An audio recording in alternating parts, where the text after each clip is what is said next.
যে আমাৰ যি অনলাইন ক্লাছ চলি থাকিব সেই অনলাইন ক্লাছ চলি থকা সময়ত যদি তোমালোকে ভাবা যে কিবা এটা কন্টেন্ট ইম্পৰ্টেন্ট হয় তেতিয়াহ'লে তোমালোকে স্ক্ৰীনশ্বট মাৰি থব পাৰিবা পিছত লিখাৰ কাৰণে সুবিধা হ'ব নহলে যদি এতিয়া স্ক্ৰীনশ্বটটো মাৰি থোৱা নাযায় পিছত ভিডিঅ'টো গুচি যোৱাৰ লগে লগে সেইখিনি নাথাকিব গতিকে তোমালোকে যিখিনি প্ৰয়োজন হয় স্ক্ৰীনশ্বট মাৰি ৰাখিব পাৰিবা আটাই শুনিবলৈ পাইছেনে হেল্ল'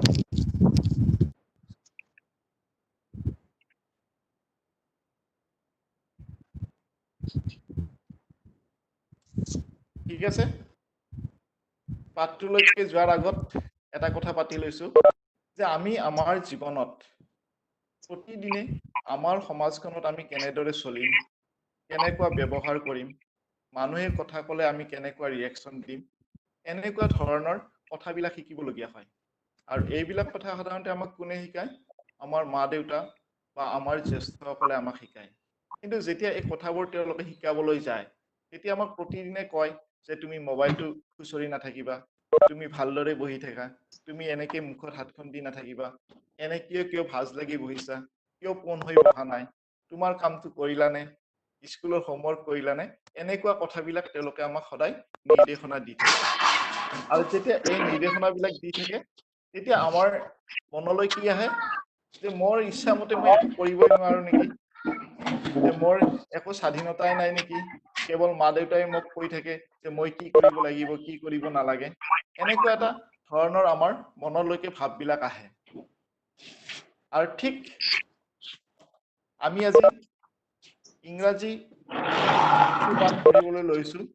এজনী তোমালোকৰ নিচিনা তোমালোকৰ বয়সৰে প্ৰায় এজনী আমি ছোৱালীৰ বিষয়ে পঢ়িবলৈ লৈছো এই ছোৱালীজনীক লৈয়ে কবিতাটোৰ সৃষ্টি হৈছিলে আমাণ্ডা যাক আমাক ছ'চিয়েটেল নৰ্মছ ডেট মিনছ সামাজিক ব্যৱহাৰ শিকোৱাৰ কাৰণে মাক দেউতাকে বিভিন্ন ইনষ্ট্ৰাকশ্যনবিলাক দিয়াৰ কাৰণে তেওঁৰ মনত কেনেকুৱা ধৰণৰ ভাববিলাক হৈছিলে তাকেই সুন্দৰভাৱে কবিতাটোত ফুটাই তুলিছিলে আৰু আমাৰ আজিৰ পাঠটো আমি আৰম্ভ কৰিম আমাণ্ডা এতিয়া মই কিছু টেকনিকেল মানে কি প্ৰেজেন্টেশ্যনৰ কাৰণে যাম গতিকে জাষ্ট এক মিনিট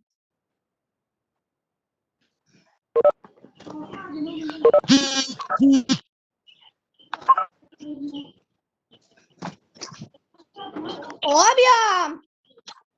ইফালে আছো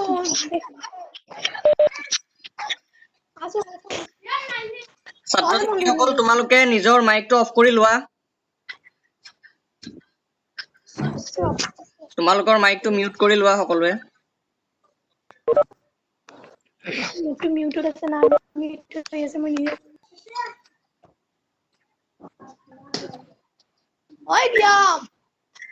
জলদি গেল ইফালে আমাৰ আজিৰ পাঠ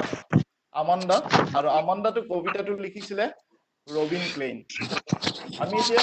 আৰু তোমালোকক এটা কথা কৈ লৈছো যে আমি কবিতাটোৰ যেতিয়া এক্সপ্লেনেশ্যনত যাম আমি যেতিয়া কবিতাটো আলোচনা কৰিম আমি অসমীয়া আৰু ইংৰাজী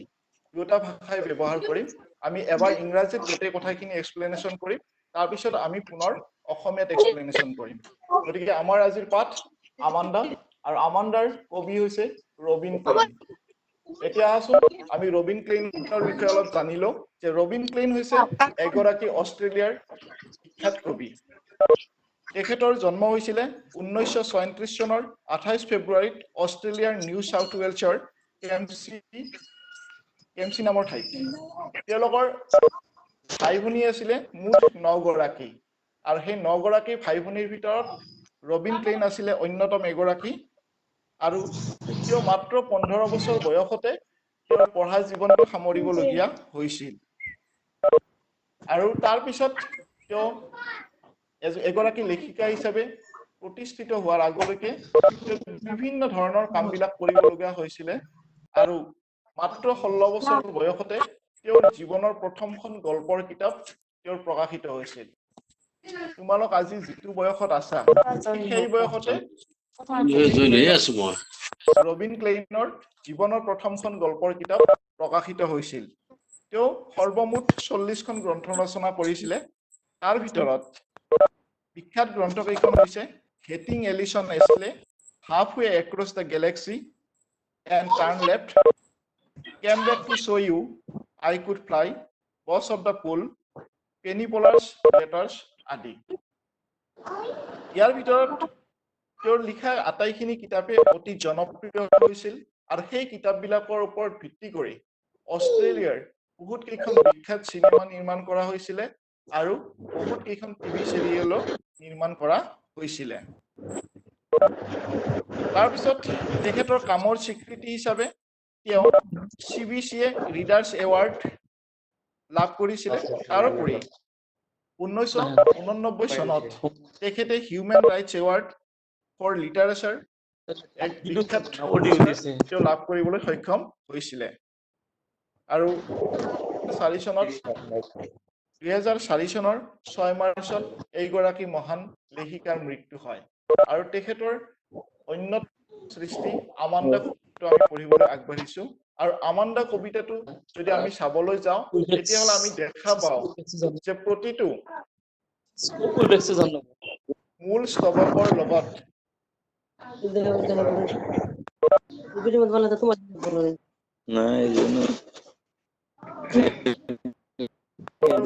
তেখেতে কৰিছিলে কি যে প্ৰতিটো মূল স্তবকৰ লগত তেখেতে একোটা পেৰান্থেচিছ দিছিলে অৰ্থাৎ কবিতাটোৰ মূল কথাৰ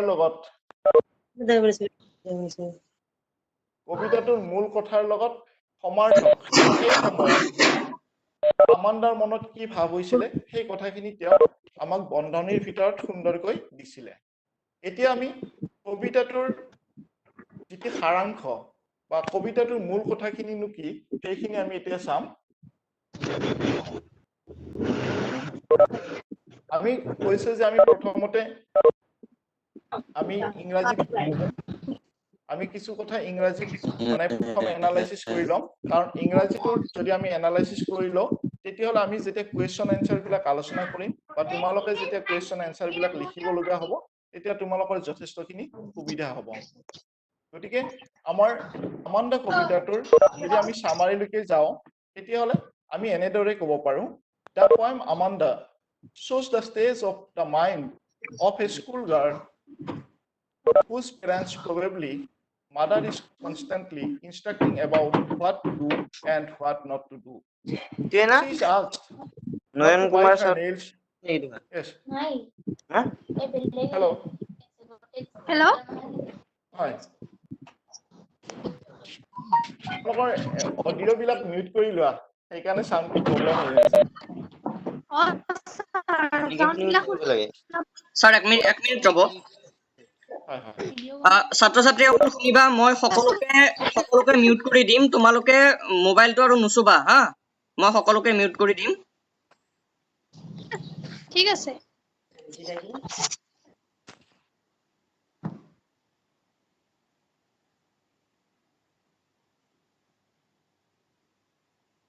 হেল্ল' মই সকলোকে মিউট কৰি দিছো কোনেও আকৌ স্ক্ৰীনখন চুব নালাগে আৰু যিটো এইটো দেখাই আছে ইয়াতে তোমালোকৰ এনোটেট বুলি অপচন আহিব এনোটেটটো তোমালোকে নুচুবা অপচন আহিব স্যাৰ এনোটেট বুলি অপচন এটা আহে এই প্ৰিন্স ঋতুমণি ওজা এইটোত ক্লিক কৰিছে এইটোৰ কাৰণে আহিছে এনোটেশন ৰিকুৱেষ্ট বুলি এইটো তোমালোকে একো চুব নালাগে স্ক্ৰীনখন একো চুব নালাগে কেৱল শুনি থাকা চাই থাকা আৰু যদি তোমালোকে সৰুকে দেখিছা তেতিয়াহ'লে তাক ৰোটেট কৰি লোৱা মানে পথালিকে লোৱা মোবাইলটো তেতিয়া তোমালোকে ভালদৰে ডাঙৰকৈ দেখা পাবা স্যাৰ মই ভিডিওটো দেখাই পোৱা নাই তোমাৰ মই কেৱল ভয়েসটোহে শুনি আছো অডিওখিনি মই ভিডিওই দেখা পোৱা নাই তেতিয়াহ'লে তোমাৰ নেটৱৰ্কৰ অলপ হেৰি হৈছে প্ৰব্লেম হৈছে আহিব অলপ পিছত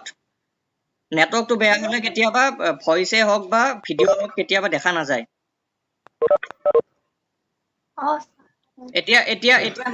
এতিয়া তোমালোকে মাইকটো অফ কৰি লোৱা সকলোৱে লৈছো দিয়ক স্যাৰ কৰি লোৱা স্যাৰ আৰম্ভ কৰক আমি যদি সামাৰীটো যাওঁ সামাৰীটোত আমি ইংৰাজীত যদি মই কৈছো যে আমি ইংৰাজী চামাৰিটো জনা অলপ প্ৰয়োজন, কাৰণ তেতিয়াহ'লে আমি কুৱেশ্যন এনচাৰখিনি নিজে বনাব পাৰিম। আৰু তোমালোকৰ প্ৰয়োজন হ'লে তোমালোকে স্ক্ৰীনশ্বট মাৰি থ'ব পাৰা। যে চামাৰিটোত আমি ক'ব পাৰোঁ কি, the poem Amanda shows the state of the mind of a school-going teenager whose parents, probably mother, is constantly instructing about what to do and what not to do. She is asked not to bite her nails, not to hunch her shoulders, and to sit up straight. She is instructed to finish her homework, to clean her shoes, and to tidy her room. She is warned not to eat chocolate. This frequent meddling makes her not only unhappy but also introvert. She feels as if she is not free to do anything according her will. She wants freedom from all this bondage, this leisure, dreaming of a life of freedom without anyone's care all the time. She dreams to be a mermaid in a languid emerald sea, being the only inhabitant here. She dreams of being an orphan, roaming barefoot in the dusty street, making pattern to enjoy golden silence and sweet freedom. She also wishes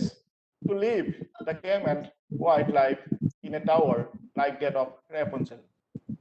without anyone's care. She seems not to pay attention to what is spoken to her and this leisure to face another side of being moody and shrugging all the time. অৰ্থাৎ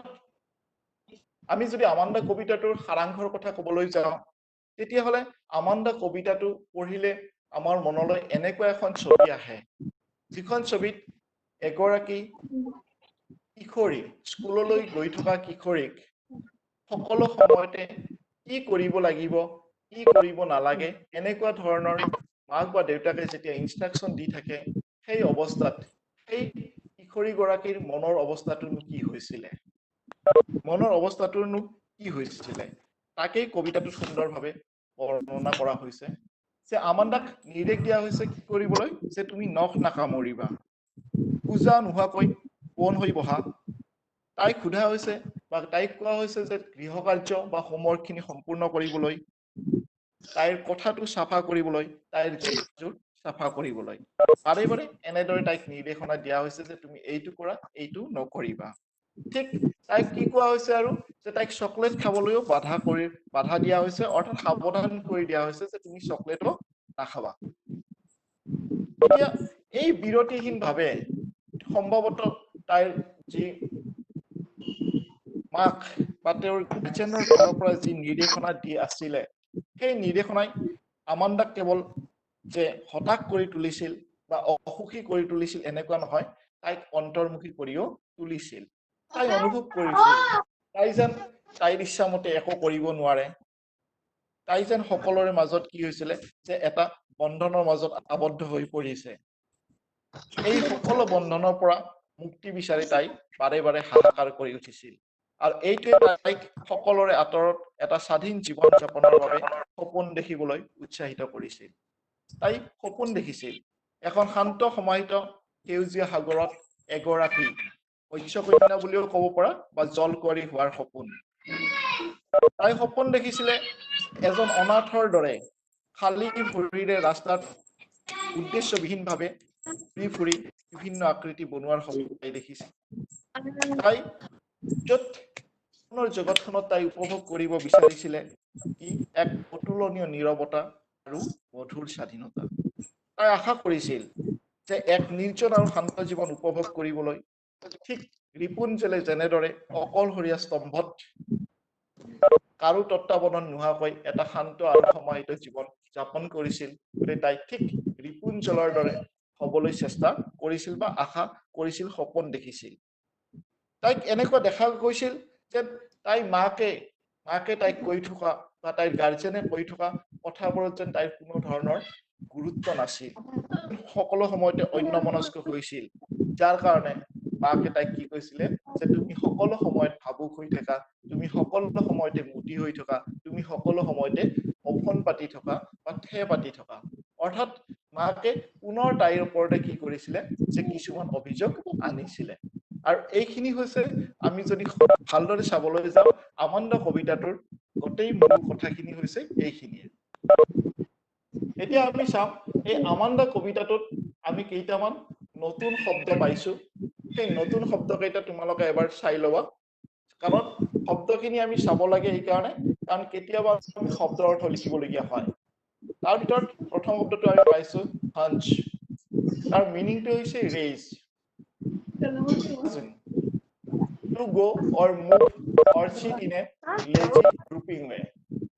তাৰ পিছত আমি পাইছো এটা নতুন শব্দ language meaning relaxed তাৰ পিছত আমি পাইছো লিফটিং slowly তাৰ পিছত আমি পাইছো hushed meaning silent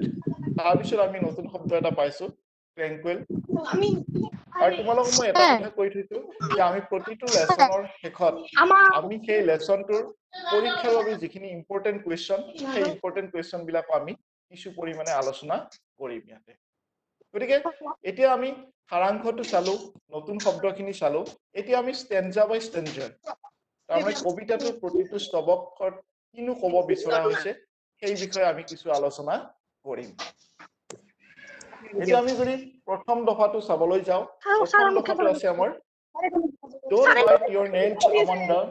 don't hunch your shoulders Amanda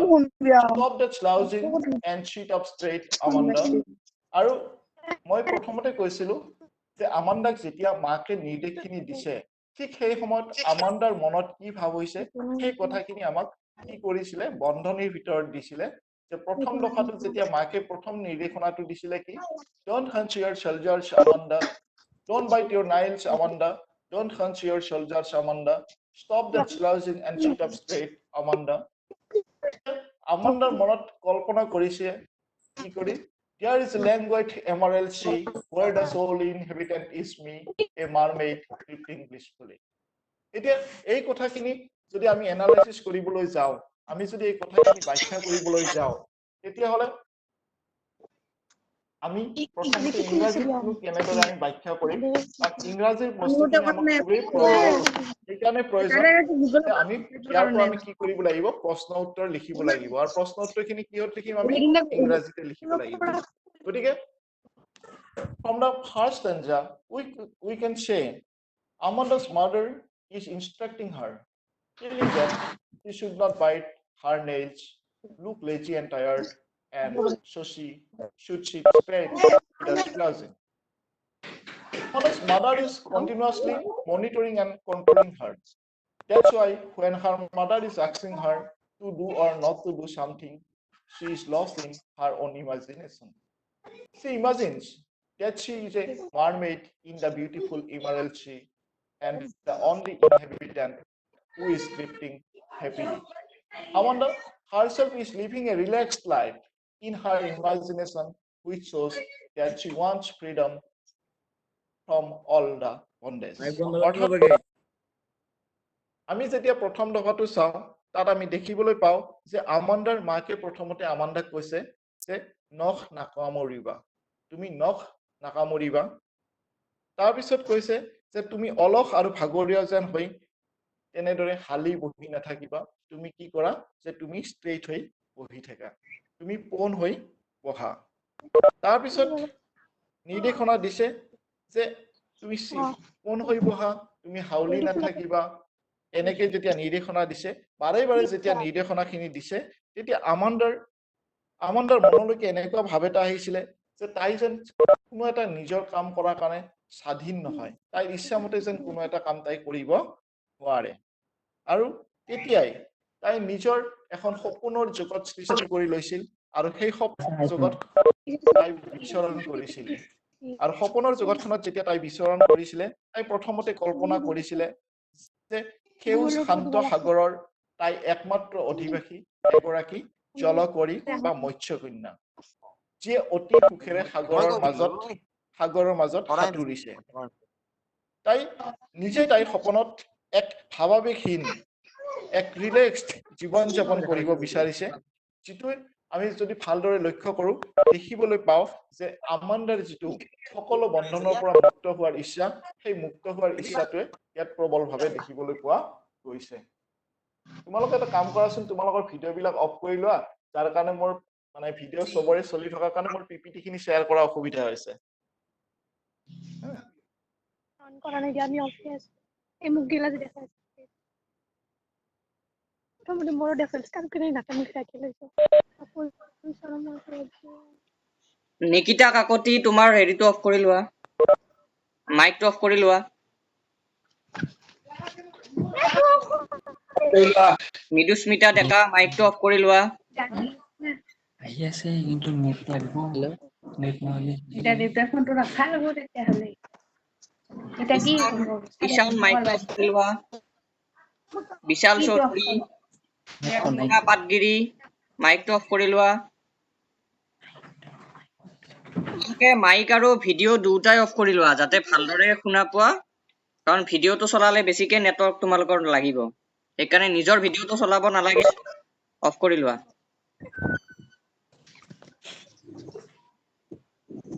of কৰি ললে তোমালোকৰ মাইকৰ হেৰিটো চিম্বলটো ৰঙা হৈ থাকিব, ভিডিঅ' চিম্বলটো ৰঙা হৈ থাকিব। ঠিক আছে, আমি দ্বিতীয় ষ্টেঞ্জাটোলৈকে আহিছো। দ্বিতীয় ষ্টেঞ্জাটোত মানে পুনৰ মাকে সুধিছে, Did you finish your homework, Amanda? Did you tidy your room, Amanda? I thought I told you to clean your shoes, Amanda. ঠিক তেতিয়াই আমান্দাই চিন্তা কৰিছে, আমান্দাই কল্পনা কৰিছে, I am an orphan roaming the street. I pattern shop dust with my bare feet. The silence is golden. The freedom is sweet. এতিয়া এই কথাখিনি যদি আমি চাবলৈ যাওঁ তেতিয়াহ'লে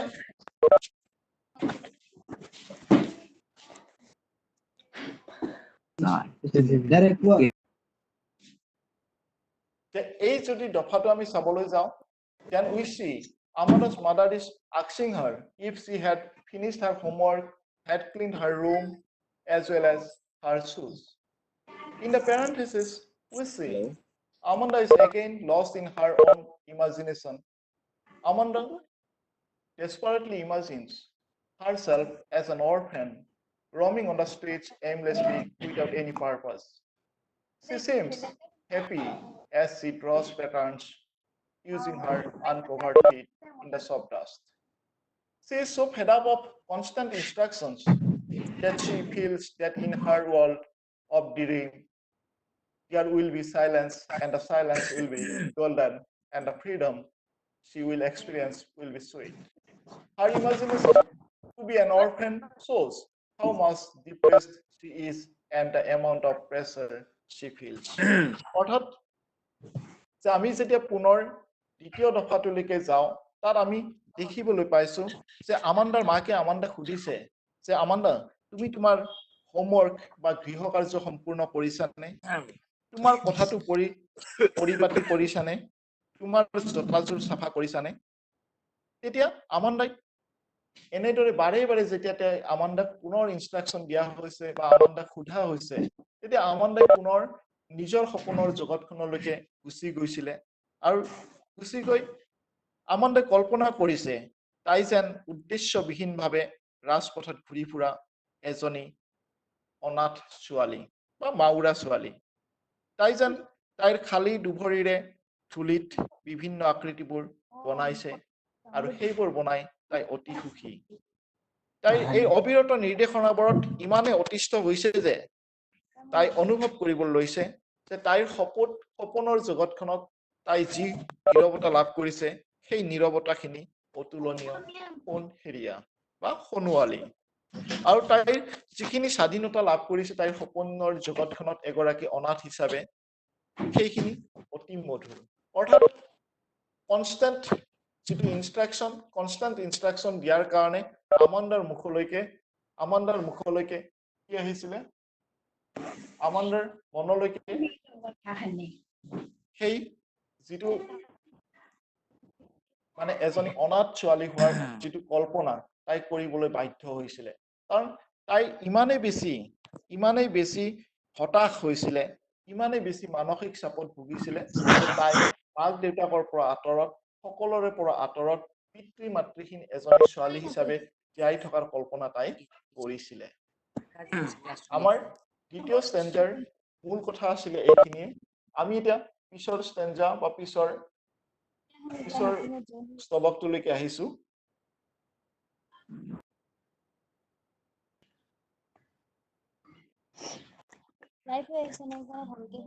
Don't eat that chocolate, Amanda. Remember your acne, Amanda. Will you please look at me when I am speaking to you, Amanda? আৰু তেতিয়া মাকৰ এই ইনষ্ট্ৰাকশ্যনখিনি পোৱাৰ সময়ত আমান্দাই কিন্তু যিমান বাৰে ইনষ্ট্ৰাকশ্যন দিছে নিৰ্দেশনা দিছে আমান্দাই কিন্তু এটা কথাও মুখেৰে কোৱা নাই আমান্দাই মাত্ৰ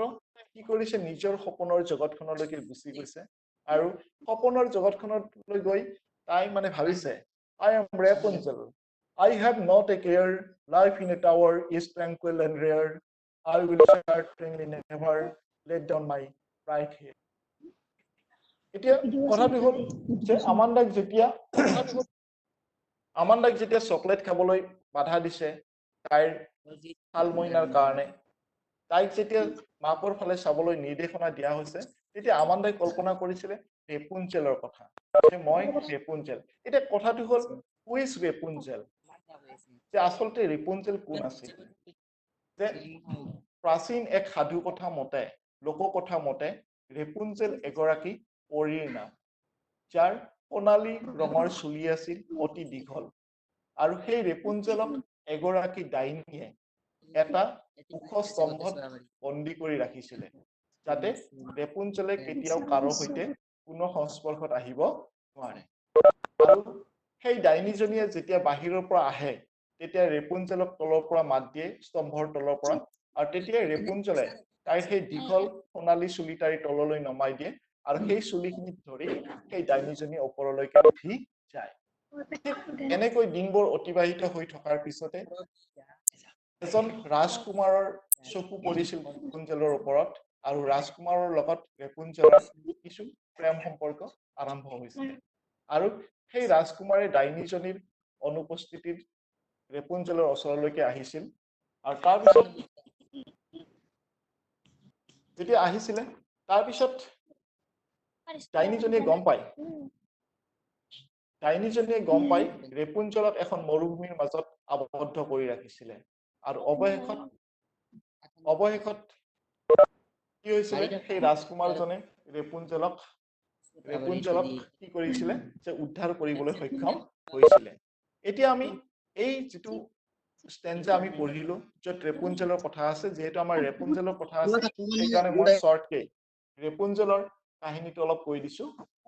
গতিকে এতিয়া আমি এই কথাখিনি যদি চাবলৈ যাওঁ তেতিয়াহ'লে আমি কি দেখা পাওঁ on one hand Amanda's mother is asking her not chocolate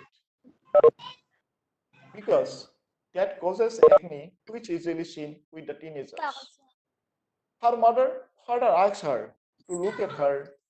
while speaking to her if someone is not looking at the speaker is regarded as bad manners and it shows that you are being disrespectful towards the one who is talking to you and disinterested as well. On the other hand, Amanda imagines that she is Rapunzel and she is living in her tower in peace and tranquility and does not care about the outside world. However, unlike Rapunzel, she refuses to let down her long golden hair, with the help of which people can climb up to her tower, because she does not want anyone to interrupt her peace. আমি দেখিবলৈ পাইছো যে আমান্দাৰ মাকে অলপো বিৰতি নোহোৱাকৈ আমান্দাক কি কৰিছে একে লেঠাৰিয়ে নিৰ্দেশনাবোৰ দি আছে আৰু এইবাৰ নিৰ্দেশনা দিছে কি যে আমান্দাক কৈছে যে চকলেট খাবলৈ বাধা দিছে আৰু তাইৰ যি শালমইনা ওলাইছে সেই শালমইনাৰ কথা মনত ৰাখিবলৈ কৈছে যে শালমইনাৰ কথা মনত ৰাখি আমান্দাক চকলেট খাবলৈ বাধা কৰিছে তাৰোপৰি মাকে কি কৈছে যে মাকে যেতিয়া তাইৰ লগত কথা কয় তেতিয়া তাই কি কৰিব লাগে মাকৰ মুখৰ ফালে চাই থাকিবলৈ তাইক নিৰ্দেশনা দিয়া হৈছে কাৰণ আমাক যদি কোনোবা এজন ব্যক্তিয়ে কিবা এটা কথা কয় আমি যদি তেওঁৰ ফালে নাচাও বা তেতিয়াহ'লে আমাৰ কি মনোভাৱ বুজায় যে আমি তেওঁক হয়তো গুৰুত্ব দিয়া নাই অথবা আমি তেওঁৰ কথাখিনিত মনোযোগ দিয়া নাই এইটো এটা আমাৰ ছ'চিয়েটেল এটা নৰ্মছ গতিকে সেই কথাটো আমান্দাক মাকে কৈছে যেতিয়া মই তোমাৰ লগত কথা পাতো তুমি মোৰ ফালে চাই থাকিব লাগিব বা চাই থাকিবা কাৰণ কোনোবা এজনে যদি কথা পতা সময়ত তেওঁৰ মুখৰ ফালে লক্ষ্য নাৰাখে তেতিয়াহ'লে এইটোকে বুজায় যেন আমি কথাখিনি তেওঁৰ কথাখিনিত গুৰুত্ব দিয়া নাই অথবা আমি অন্যমনস্ক হৈ আছো আৰু ঠিক তেতিয়াই আমান্দাই মনে মনে ভাবিছে যে মই কি ৰেপুঞ্জেল যি ৰেপুঞ্জেলে কি কৰিছিলে যে এটা অসস্তম্ভত সম্পূৰ্ণ শান্ত আৰু এক নিৰুদ্বেগ জীৱন যাপন কৰিছিল যি কোনো তত্ত্বাৱধানৰ অধীন নাছিল বা পৃথিৱীৰ বাহিৰৰ পৃথিৱীখনৰ লগত আৰু কোনো ধৰণৰ সম্পৰ্ক নাছিল তেনেকৈ কি কৰিছিলে যে ৰেপুঞ্জেলে এটা স্তম্ভত বাস কৰিছিলে এক শান্ত আৰু সমাহিত জীৱন শান্ত সৌম্য জীৱন যিটো জীৱনত কাৰোৰ প্ৰতি চিন্তা কৰাৰ বা কাৰোৰ লগত সংস্পৰ্শ ৰখাৰ কথা নাছিল গতিকে ভাবিছে যে মই যদি ৰিপুঞ্জেল হওঁ ৰিপুঞ্জেলৰ নিচিনা মই তেনেকে এটা স্তম্ভত যদি বাস কৰিব পাৰো এনেকুৱাকে তাই ভাবিছিলে তাৰপিছত অৱশ্যে এটা কথা ইয়াত আছিলে যে ৰেপুঞ্জেলে কি কৰিছিলে যে মানুহ উঠা নমা কৰাৰ কাৰণে কি কৰিছিলে যে তাইৰ দীঘল সোণালী চুলি তাইৰ তললৈকে নমাই দিছিলে কিন্তু আমাৰ আমান্দাই কৈছে কি যে তাই কেতিয়াও মানুহক উঠাৰ কাৰণে তাইৰ সোণালী সেই দীঘল চুলি তাইৰ কেতিয়াও তললৈ নমাই নিদিয়ে কাৰণ তাই বিচৰা নাছিল যে তাইৰ যি শান্তি সেই শান্তি কোনোবাই ভংগ কৰে এইকাৰণে তাই কি কৰিছিলে যে তাই কৈছিলে যে মই মোৰ চুলি কচা কেতিয়াও তললৈ নমাই নিদিওঁ কোনো মানুহৰ বাবে গতিকে আমি এইটো যদি আমাৰ এইটো ষ্টেঞ্জা অৰ্থাৎ এই স্তবকটোৰ মূল কথা এইখিনিয়ে আমি আহিছো কবিতাটোৰ পিছৰ ষ্টেঞ্জালৈকে Stop the sulking at once, Amanda. You are always so moody, Amanda. Anyone would think that I nagged at you, Amanda. He says, stop that sulking at once, Amanda. You are always so moody, Amanda. Anyone would think that I nagged at you, Amanda. এইখিনি মাকে instruction দিছিলে last paragraph আৰু এইটো paragraph যদি আমি চাবলৈ যাওঁ we see Amanda is asked to stop sulking and blames her to be always moody. This stanza of the poem, Amanda is quite ironic because it is her mother who nags her and which makes Amanda sad and disappointed. But her mother asks her not to feel sad because that way anyone could figure out that she has been nagged. This shows the amount of control over Amanda's behavior. This also shows the tremendous difficulty of a child to fit in the societal norms as this results in changing the relationships at home. অৰ্থাৎ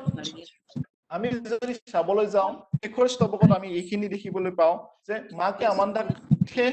পাতিবলৈ মানা কৰিছে বাধা দিছে আৰু কৈছে যে তাই যেন সদায় ভাবুক হৈ থকা বুলি কৰিছে মুদি সদায় ভাবুক হৈ থাকে যে অন্যমনস্ক হৈ থাকে এনেকে কৈছে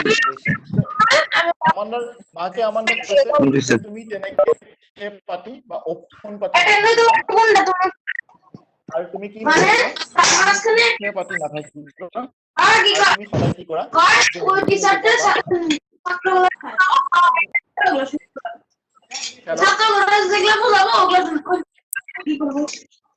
বেলেগৰ কথাখিনি আহি আছে মাইক্ৰফোনত অলপমান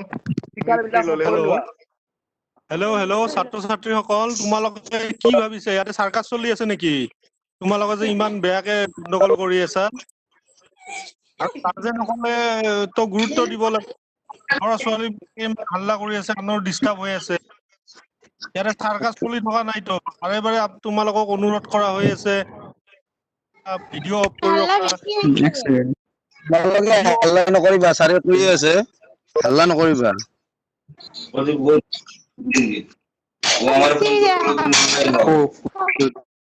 ঠিক আছে আমি শেষ স্তবকৰ অসমীয়া ৰূপান্তৰ বা অসমীয়া ব্যাখ্যা যে আমি যদি শেষ স্তবকলৈকে চাবলৈ যাওঁ তেতিয়াহ'লে আমান্দাক পাতি থাকিবলৈ বা অসন পাতি থাকিবলৈ মাকে মানা কৰিছে, বাধা দিছে আৰু কৈছে মানে অভিযোগ কৰিছে যে আমান্দাই সদায় ভাবুক হৈ থাকে, সদায় অন্যমনস্ক হৈ থাকে, মানে সদায় মুদি হৈ থাকে। আৰু এই ষ্টেঞ্জাটো পঢ়িলে আমাৰ অলপমান ব্যংগাত্মক যেন লাগে, কাৰণ আমি দেখিছো যে প্ৰথমৰ পৰা মাকে সদায় কি কৰিছে, আমান্দাক খেচখেচাই আছে, এইটো কৰা, এইটো নকৰিবা, এইটো কৰা, এইটো নকৰিবা। আৰু সেই কথাখিনিৰ কাৰণে কি হৈছে, আমান্দা হতাশ হৈছে, আমান্দা দুখী হৈছে। কিন্তু মাকে পুনৰ কৈছে কি যে তুমি তেনেকে হতাশ হৈ নাথাকিবা, তুমি তেনেকে দুখী হৈ নাথাকিবা, কাৰণ তোমাক যদি মানুহে দেখা পায় তেতিয়াহ'লে মানুহে ভাবিব যে মই তোমাক সদায় গালি পাৰি থাকো, মই তোমাক সদায় খেচখেচাই থাকো। গতিকে মাকে আৰু পুনৰ কথাটো কৈছে কি যে মাকৰ খেচখেচাই থকাৰ কাৰণে অবিৰতভাৱে খেচখেচাই থকাৰ কাৰণে কি হৈছে যে আমান্দা দুখী হৈছে, আৰু আমান্দাৰ মাকে এটা কথাই কৈছে যে তুমি কি নকৰিবা, তেনেকে নাথাকিবা, কাৰণ তোমাক যদি এনেকুৱা অৱস্থাত দেখা পায় তেতিয়াহ'লে মানুহে ভাবিব যে মই তোমাক সদায় খেচখেচাই থাকো, তোমাক আমি সদায় কি বোলে গালি পাৰি থাকো। আৰু এইখিনিৰ পৰা আমি এটা কথা দেখিবলৈ পাওঁ যে মাকে আমান্দাৰ চৰিত্ৰটো বা আমান্দাৰ ব্যৱহাৰ কিমান পৰিমাণে কণ্ট্ৰল কৰিছিলে, নিয়ন্ত্ৰণ কৰিছিলে। আৰু ইয়াৰ উপৰি আমাৰ সমস্যাটো দেখিবলৈ পাইছিলো যে এটা সৰু ল'ৰা বা ছোৱালী বা এগৰাকী কিশোৰ বা কিশোৰীয়ে যেতিয়া আমাৰ সামাজিক যেতিয়া সম্পৰ্কবিলাক শিকিবলগীয়া হয়, তেতিয়া তেওঁলোকে কিমান পৰিমাণে মানে চাপত থাকিবলগীয়া হয়, যি চাপে কি হয় তেতিয়া পাৰিবাৰিক সম্পৰ্কটো কিছু পৰিমাণে পুনৰ সৃষ্টি কৰিব পাৰে বা পাৰিবাৰিক সম্পৰ্কটো কিছু অসুবিধাৰ সৃষ্টি কৰিব পাৰে। গতিকে আমি গোটেই কবিতাটোৰ আমি আলোচনা কৰিলো। খুব মই ভাবিছো তোমালোকে নিশ্চয় কবিতাটো বুজিবলৈ সক্ষম হৈছা, কাৰণ আমি ইয়াত লাইন বাই লাইন ট্ৰেন্সলেশ্যন কৰাৰ কথা নাহে, কাৰণ আমাক ইয়াত কি লাগিব যে আমাক ষ্টেঞ্জা বাই ষ্টেঞ্জা আমি কি কৰিছো যে এক্সপ্লেনেশ্যন বা ব্যাখ্যা কৰিছো। এতিয়া কথা হ'ল যে আমি কবিতা এটা বুজি পোৱাটোৱে ডাঙৰ কথা নহয়, সেই কবিতাটোৰ পৰা কেনেকুৱা ধৰণৰ কুৱেশ্যন বিলাক হ'ব পাৰে পৰীক্ষাত, এনেকুৱা ধৰণে আমি এটেম্প কৰিম। কাৰণ আমি দেখিছো যে আমান্দাৰ যেতিয়া মেট্ৰিকত কুৱেশ্যন বিলাক হয় তেতিয়া মেক্সিমাম ল'ৰা ছোৱালীয়ে এনচাৰ খিনি বহুত ভুল কৰে। এতিয়া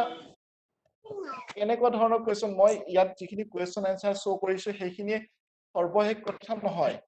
মই জাষ্ট কুৱেশ্যনত আমি যেতিয়া এটা কুৱেশ্যন এটেম্প কৰো পৰীক্ষাত, আমি এটা কথা লক্ষ্য ৰাখিব লাগে যে কুৱেশ্যনটো আমাৰ এনচাৰটো কি হ'ব লাগিব, টু দা পইণ্ট হ'ব লাগিব। অৰ্থাৎ প্ৰশ্নটো যি সুধিছে সেইমতে আমি উত্তৰটো দিব চেষ্টা কৰিব লাগে। আৰু সেইকাৰণে আমি কেইটামান মডেল হিচাপে সেই ইয়াত কুৱেশ্যন আলোচনা কৰিছো। যিখিনি কুৱেশ্যন মানে কি তোমালোকে হয়তো নিজৰ ভাষাত লিখিবলৈ চেষ্টা কৰিবা, আৰু নিজৰ ভাষাত লিখিব পাৰিলে বেছি ভাল হয়। যে প্ৰথম কুৱেশ্যনটো আছিলে who is the poet of the poem Amanda. এইটো তোমালোকে গম পাইছা, the poet of the poem Amanda is Robin Klein.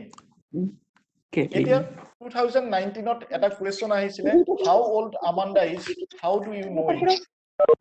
যে এই কুৱেশ্যনটো যেতিয়া আহিছিলে আমাৰ মেক্সিমাম ল'ৰা ছোৱালীয়ে লিখিছিলে যে আমান্ডা ইজ এ চাইল্ড, কোনোবাই লিখিছিলে আমান্ডা ইজ 9 years old বা 10 years old। আচলতে এই গোটেইখিনি শুদ্ধ নাছিলে। এইকাৰণে শুদ্ধ নাছিলে যে আমান্দাৰ যদি আমি পৰ্যালোচনা কৰো তেতিয়াহ'লে আমি কেইটামান কৈশোৰৰ কেৰেক্টাৰ দেখা পাওঁ, যেনে আমান্দাই বিদ্ৰোহ কৰিছে, আমান্দাৰ মুখত শালমইনা ওলাইছে, আমান্দাই বীৰ পূজাৰ অনুভূতি দেখাইছে। গতিকে সেইকাৰণে আমি কুৱেশ্যনটোৰ অৰিজিনেল এনচাৰটো হ'ল Amanda is a school going teenager, য'ত আমি ডাইৰেক্ট বয়সটো ক'ব নোৱাৰো। গতিকে আমাৰ কুৱেশ্যনৰ এনচাৰটো হ'ব লাগিব কি, Amanda is a school going teenager. এই কথাখিনি আমি কেনেকে জানো, how do you know it? The words in the poem like homework, acne, etc. suggest this. যে কবিতাটোত যিখিনি শব্দ ব্যৱহাৰ কৰা হৈছে, হোমৱৰ্ক, একনি, এনেকুৱা ধৰণৰ শব্দবিলাকৰ পৰা আমি গম পাওঁ যে আমান্ডা কি আছিলে, এগৰাকী স্কুল গোয়িং টিনেজাৰ আছিল। তাৰপিছত কুৱেশ্যনটো আছিলে যে who is speaking two Amanda, যে আমান্ডাক কোনে কথাখিনি কোনে কৈ আছে। আমাৰ কবিতাটোত কিন্তু স্পষ্টভাৱে উল্লেখ নাই যে কোনে কৈছে। আমি সেইকাৰণে ক'ব পাৰো যে it is her parent, probably her mother who is speaking two Amanda. যে হয়তো তেওঁলোক কি হ'ব পাৰে যে তেওঁলোকৰ মাক দেউতাক, বিশেষকৈ সম্ভৱতঃ তেওঁৰ মাকে কিজানি আমান্ডাক কথাখিনি কৈ আছিল। তাৰপিছত নেক্সট কুৱেশ্যনটো আমি আলোচনা কৰিব পাৰো এনেকে, what could Amanda do if she were mermaid. যে আমান্ডা যদি এগৰাকী জলপৰী বা মৎস্যকন্যা হ'লহেঁতেন তাই কি কৰিব পাৰিলেহেঁতেন। যে আমি মানে কি এইটো পঢ়োতে আমি পাইছো যে আমান্দাই কি কৰিব পাৰিলে হয় যে সাগৰৰ যিখিনি শান্ত ঢৌৰ সৈতে সুন্দৰভাৱে কি বোলে খেলি থাকিব পাৰিলে হয় বা সাঁতুৰি থাকিব পাৰিলে হয় তোমালোকৰ যদি প্ৰয়োজন হয় তোমালোকে এটা কাম কৰিব পাৰা এনোটেশন কৰিব নালাগে তোমালোকে এনোটেশন ৰিকুৱেষ্ট আহি আছে তোমালোকে স্ক্ৰীনশ্বট মাৰি লোৱা Amanda could drift blissfully with the gentle wave of the sea, being the sole inhabitant if she were a mermaid. যে আমান্দাই যদি এজনী জল কৰি হলেহেঁতেন তেনেহলে সেই শান্ত সমাহিত সাগৰৰ একমাত্ৰ অধিবাসী হয় তেওঁ সাগৰৰ শান্ত ঢৌবোৰৰ সৈতে অতি সুখেৰে সাঁতুৰি থাকিব পাৰিলেহেঁতেন তাৰপিছৰ কুৱেশ্যনটো আছে why does Amanda say that she was an orphan ইয়াত এটা আৰু লগাই দিব পাৰে was Amanda an orphan no Amanda was not an orphan যে Amanda actually কি orphan নাছিলে Amanda কি আছিলে Amanda কল্পনাহে কৰিছিলে গতিকে আমি এনসাৰটো এনেকৈ লিখিব পাৰো যে এইটো মই আগতে কৈছো যে এইখিনি কুৱেশ্যন এনসাৰ যে তোমালোকে লিখিব লাগিব এনেকুৱা নহয় কিন্তু টু দা পইণ্ট তোমালোকে নিজৰ লেংগুৱেজত লিখিবলৈ চেষ্টা কৰিবা Amanda was not an orphan. She simply imagines that she could enjoy her silence and freedom, roaming about the street and making patterns of her bare feet in the soft dust if she were an orphan. যে Amanda আসলতে এগৰাকী অনাথ নাছিলে অনাথ ছোৱালী নাছিলে তেওঁ মাত্ৰ কল্পনা কৰিছিলে যে তাই যদি মানে কি কৰি দিব পাৰিলে হয় যে অৰফেন হলে হয় তেনেহলে ৰাস্তাত ঘূৰি ফুৰি তাই কি কৰিব পাৰিলে হয় যে ৰাস্তাত বিভিন্ন আকৃতিবোৰ বনাব পাৰিলে খালী ভৰিৰ সৈতে আৰু কি বোলে তাইৰ যিটো সাইলেন্স আৰু ফ্ৰীডম সেইটো এনজয় কৰিব পাৰিলেহেঁতেন নেক্সট কুৱেশ্যনটো আহিছো আমি why does Amanda want to be Rapunzel যে আমান্দাই কিয় ৰেপুঞ্জেল হ'ব বিচাৰিছিলে যে আমি ভাবিছো যে এইকাৰণে ভাবিছিলে আমান্দাই কাৰণ আমান্দাই কি বিচাৰিছিলে স্বাধীনতা আৰু শান্তি বিচাৰিছিলে আৰু তেওঁ ভাবিছিলে যে ৰেপুঞ্জেলৰ যিটো জীৱন টাৱাৰত সেই টাৱাৰ জীৱনটো কি আছিল অতি শান্ত আছিলে তাত কাৰো কেয়াৰ নাছিলে সেইকাৰণে তাই আচলতে ৰেপুঞ্জেল হ'ব বিচাৰিছিলে Amanda thinks that Rapunzel's life in the lonely tower must have been relaxed and wonderful without anyone's care. So she wants to be Rapunzel. তাৰপিছত নেক্সট কুৱেশ্যন এটা আহিছে what does Amanda yearn for যে Amanda কি পাব বিচাৰিছিলে আচলতে Amanda কিহৰ কাৰণে মানে কি হৈছিল আগ্ৰহী হৈ পৰিছিলে যে Amanda yearns for a life of freedom from control in silence Amanda আচলতে কি কৰিব বিচাৰিছিলে যে এটা স্বাধীনতাৰ জীৱন যাপন কৰিব বিচাৰিছিলে নীৰৱতাৰে তেওঁৰ মানে আকাংক্ষাটো তেনেকুৱা আছিলে এতিয়া কুৱেশ্যন এটা হ'ব পাৰে what is Amanda asked not to do Amanda কি কৰিবলৈ বাধা দিয়া হৈছিলে আমি পাইছোৱে যে Amanda is asked not to bite her nails not to hunch her soldiers and not to eat chocolate যে Amanda নখ কামুৰিবলৈ পূজা নহবলৈ পূজা হোৱাৰ বাবে আৰু চকলেট নাখাবৰ বাবে কি কৰিছিলে বাধা দিয়া হৈছিলে এতিয়া আমি নেক্সট কুৱেশ্যনটোত আহিছো what is Amanda asked to do যে Amanda কি কৰিবলৈ কোৱা হৈছিলে কি কৰিবলৈ কোৱা হৈছিলে যে Amanda আমি যদি চাবলৈ যাওঁ যে কি কৰিব কৈছিলে আমি পাইছোৱে যে কোন হৈ বহিবলৈ হোমৱৰ্ক কমপ্লিট কৰিবলৈ ৰুমটো পৰিপাটি কৰিবলৈ আৰু জোতাজোৰ চাফা কৰিবলৈ কোৱা হৈছিলে গতিকে আমি এনসাৰটো এনেকৈ লিখিব পাৰো Amanda is asked to sit up straight to finish her homework to tidy her room and to clean her shoes তাৰপিছত এটা আমাৰ এক্সট্ৰা কুৱেশ্যন হ'ব পাৰে who was Rapunzel ৰেপুঞ্জেল আচলতে কোন আছিল আমি কৈছো যে মই ৰেপুঞ্জেলৰ পৰিচয়টো দিছো যে ৰেপুঞ্জেল আচলতে কি এগৰাকী ফেৰী পৰী যাৰ কি আছিলে সোণালী দীঘল চুলি আছিলে Rapunzel was a beautiful fairy with long and golden hair who had been kept in a tower by a witch গতিকে তোমালোকে এই কুৱেশ্যনটো এনেকৈ লিখিব পাৰা next why does Amanda want to be a mermaid আমি আগত এটা কুৱেশ্যন পাইছিলো যে আমান্দাই মাৰমেইড হলে কি কৰিব পাৰিলেহেঁতেন এইবাৰ কুৱেশ্যনটো কিন্তু সোধা হৈছে কি যে আমান্দাই কিয় মাৰমেইড হ'ব বিচাৰিছিলে আমি এই দুটা কুৱেশ্যনৰ মাজত আমাৰ প্ৰায় ল'ৰা ছোৱালীয়ে কি কৰে ভুল কৰে এটা এনসাৰে লিখে কিন্তু একচুৱেলি এনসাৰ এটাই নহব কাৰণ এটা কুৱেশ্যন হৈছে আমান্দাই কি কৰিব পাৰিলেহেঁতেন মাৰমেইড হলে আৰু এটা কুৱেশ্যন হৈছে আমান্দাই কিয় মাৰমেইড হ'ব বিচাৰিছিলে গতিকে mermaid হব কিয় বিচাৰিছিলে Amanda wanted to be a mermaid so that she could drift blissfully with the gentle waves of the sea freely without anyone's care. যে কাৰো তত্ত্বাৱধান নোহোৱাকৈ সাগৰৰ মানে কি শান্ত ঢৌবোৰৰ সৈতে যাতে তাই খেলি থাকিব পাৰে তাৰ কাৰণে তাই কি কৰিব বিচাৰিছিলে মানে মাৰমেইড হ'ব বিচাৰিছিলে তাৰপিছত নেক্সট কোৱেশ্চনটো আছে is Amanda is a student how do you know it এইটো 2017 চনতো আহিছিলে 2020 চনতো আহিছে যে আমাণ্ডা ছাত্ৰ নেকি যদি হয় তেনেহ'লে তুমি কেনেকৈ জানিলা হয় Amanda is a student. হয় Amanda এগৰাকী ছাত্ৰ আছিল কাৰণ Amanda is asked if she had done her homework. যে Amanda কবিতাটোত সোধা হৈছিল যে তাইৰ homeworkখিনি সম্পূৰ্ণ কৰিছে নেকি From this we know that she was a student. আৰু এইখিনিৰ পৰা আমি জানিব পাৰো যে Amanda কি আছিলে এগৰাকী ছাত্ৰ আছিলে ছাত্ৰী আছিলে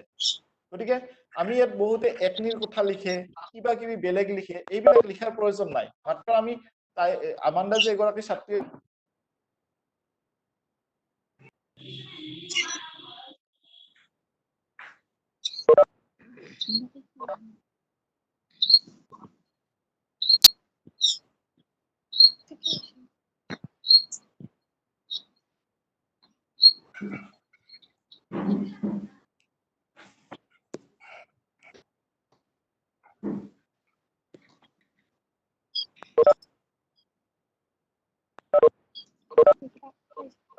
আমাণ্ডা কি তাইৰ খালী ভৰিৰে কি কৰিব পাৰিছিলে যে আমি গম পাইছো যে আমাণ্ডাই ক'ত ৰাস্তাত ঘূৰি ফুৰিছিলে আৰু খালী ভৰি দুখনেৰে তাই কি কৰিব পাৰিছিলে বিভিন্ন আকৃতিবিলাক কৰি সুখ অনুভৱ কৰিব পাৰিছিল যে Amanda roamed the street she makes patterns of dust with her bare ৰাস্তাত ঘূৰি ফুৰিছিলে আৰু তাইৰ যি খালী ভৰি আছে খালী ভৰি তাই ধূলিত বিভিন্ন আকৃতিবোৰ বনাইছিলে নেক্সট কোৱেশ্চন আমি এটা এক্সট্ৰা কোৱেশ্চন চাব পাৰো what was Amanda asked not to eat and why ভাগ দিয়া হৈছিলে বাধা দিয়া হৈছিলে কিয় আমাণ্ডা কি খাবলৈ বাধা দিছিল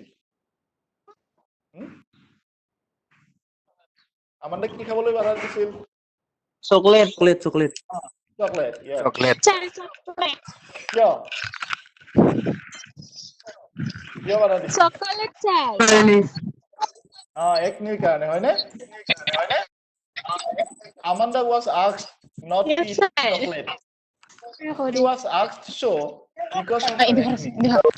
Amanda chocolate খাবলৈ হাক দিয়া হৈছিলে তাইৰ যাতে his mother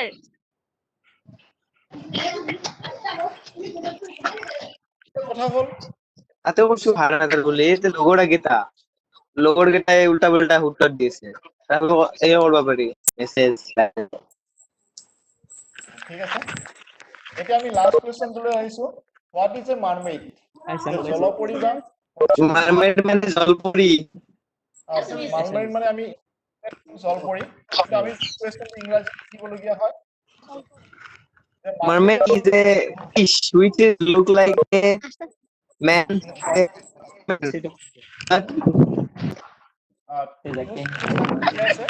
আমি মাৰমেইডটো আচলতে এটা কাল্পনিক জীৱ হা যাৰ শৰীৰৰ ওপৰ অংশটো কি হয় যে শৰীৰৰ ওপৰ অংশটো মানুহৰ নিচিনা আধা মাছাৰ আধা মাছৰ নিচিনা মাছাৰ আমাৰ মাৰমেইডটো হৈছে কি মানে ফেমিনিন জেন্ডাৰ আৰু মাৰমেন বুলি কয় যদি হেতু জলকুঁৱৰ হয় a mermaid is an upper body of human